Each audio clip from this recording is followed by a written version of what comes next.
All right, today we are back on this 428 Cobra Jet deal. It's been a really long time since the first episode, and I'm going to make a playlist. And I'll copy the original video in the description on this video. But today we're going to try to get it line honed. These things are like notorious for having line hone issues with alignment and roundness and stuff. So the caps, I got a little rusty, so I run them through the rust tank, and I cleaned up the block, just lapped the mating surfaces, and so I'm gonna try maybe to blue them, and we're just gonna dust a hone through it, so maybe you can see, we can all see like how bad it really is. So stay tuned. I'm gonna get the caps.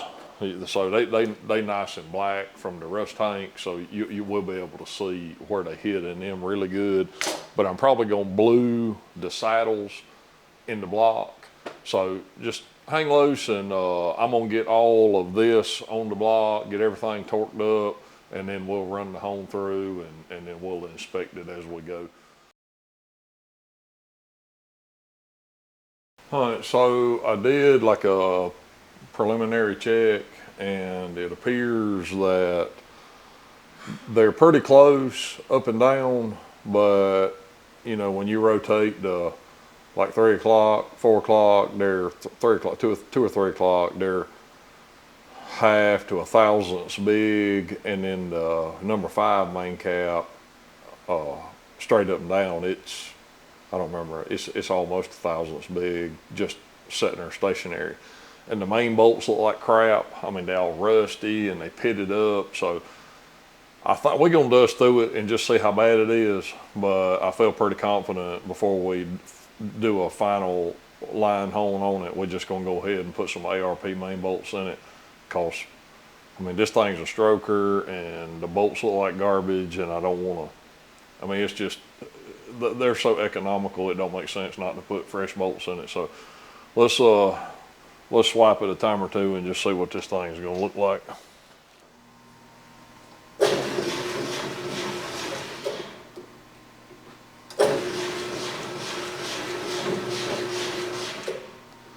Yeah, I hear it. It's definitely not straight. Because it's a humping and a bumping.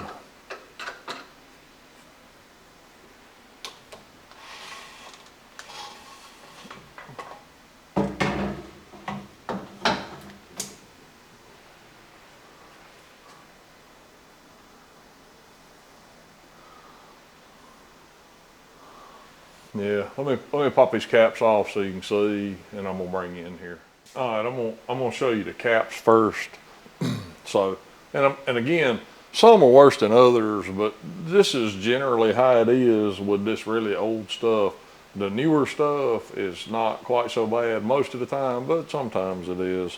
So this this is the number 1 cap. It goes on this way, so I don't know if you can see. So it's hitting over here some, not much over here. Actually, it didn't even touch from about right there to right there. It didn't even touch. We just touching right there. This one is essentially the same way, but it's actually it's hitting pretty heavy right there. But all this over here, it didn't touch anything, but it's touching pretty heavy there. This is the thrust. So the thrust is actually, so it's hitting right in the middle and nothing out here on the edges, but it's hitting right dead in the middle.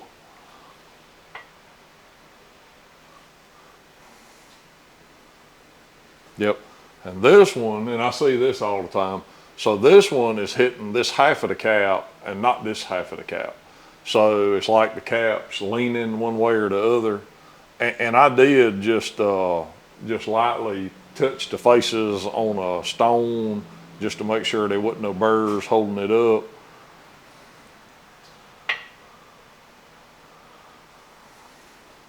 And the thrust is the same, I mean not the thrust, the number 5 cap. So it's hitting just a little strip all the way over here, and it's really hitting heavy on this side. But it didn't touch anything else. It's just all right here. And like I say, this bore was big. It was bigger than all the rest. So I'm gonna bring you in here so you can actually see in the block, and I think that's it'll make a lot more sense. Yeah, I'm gonna have to do it by hand, so apologize to shaky if it is. I'm gonna try to steady myself. So you can actually see where they bored it from the factory. But the number one saddle, it pretty much hit all the way around. It's a little heavier on this side than it is on this side. But then you get back here to number two, and again, this is common. We touching back here, but obviously we're not getting anything on the front side.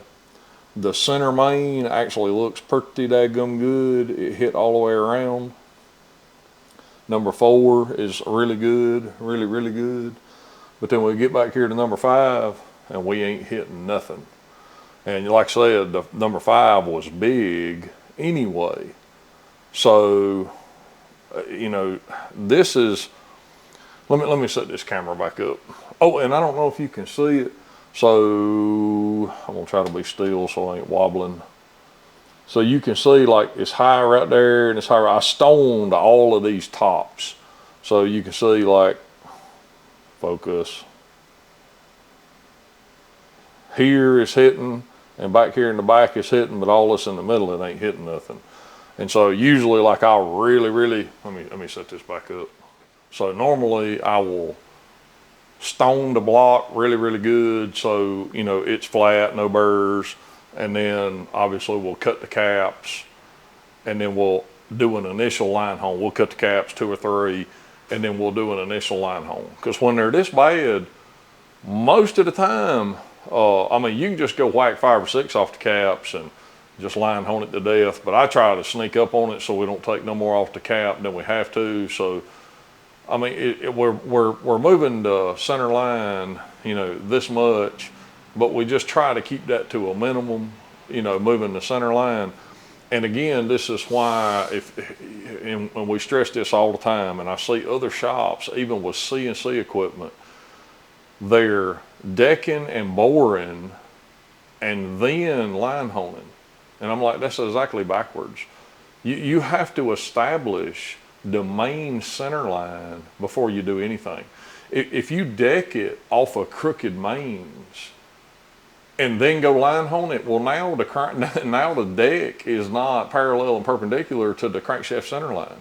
So it's like a moot point having all the fancy CNC equipment if you're not going to do the machining steps in the right order. So this is why we always line hone first.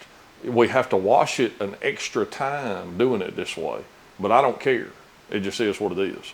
We're gonna line hone it first, and then we're gonna deck it.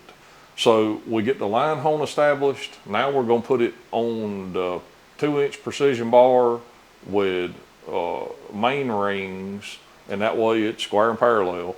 And then we're gonna deck it with the BXJ fixture. And now the decks are 45, they're parallel with the crankshaft, and then we're gonna bore it, because that's how you get a cylinder that is square and straight with the crankshaft. And there's just no other way to do it. You know, I don't care what kind of fancy machinery you got. If you do the decks and the bores before you line hone it, it just don't make sense why you would do that. But again, you're saving, I guess, they're saving washing it one time I guess, right? Because once it comes out of line hone, we got to wash it before we can deck it or bore it, because we're not going to have nasty dripping honing oil all over everything. So before I go any further, I'm going to go ahead and get the caps cut and all of that ready. But before I actually line hone it, we're going to get some main bolts in here. And I probably won't film the rest of it, probably, because we have plenty of other line hone videos. But I knew it was going to be bad. And again, once you go back and watch the first episode on this block, this thing was supposed to be ready to assemble, fully machined, ready to assemble. So this is the kind of ready to assemble that you get at a lot of places. And it's sad, you know, why would you, if the customer wants all the operations done, why would you not do the operations? I mean, it's just right. I don't know. Anyway, so we'll just get the bolts. We're going to finish this job. And then the next episode you see on this, we'll be getting decked, which will be in short order. Because like I say, we're trying to get all of these engine jobs finished by January is the plan. And everything's here for this engine except because they honed it. Ray Charles honed it, and the bores are all a mess. We're going to have to make pistons for it. So as soon as we get it decked, to get all that happy, I'm trying to get everything out, get all the stuff measured up. We got to get pistons made, and as soon as we get pistons made, balance it, and this baby is going together. It's got all new, I mean, we're going to have to do them right, but it's got all new Edelbrock heads, shaft rockers. We're going to do a cam for it. I don't even know what all, I don't even remember. We got Gatorman link bar lifters. It's got a Edelbrock intake, but we're going to go through the heads. We're going to probably have to machine the intake. We always do. They never fit. So stay tuned. And like I said, there's going to be tons more episodes coming shortly, but they will be a playlist. So if you just go through the playlist, we're trying to put all of these, you know, engine build machining series in playlists, so you can just click the playlist and watch the whole series in one clip. So, all right, thanks so much. Like I say, stay on the lookout because there's more of this coming. Thank you. See you on the next one.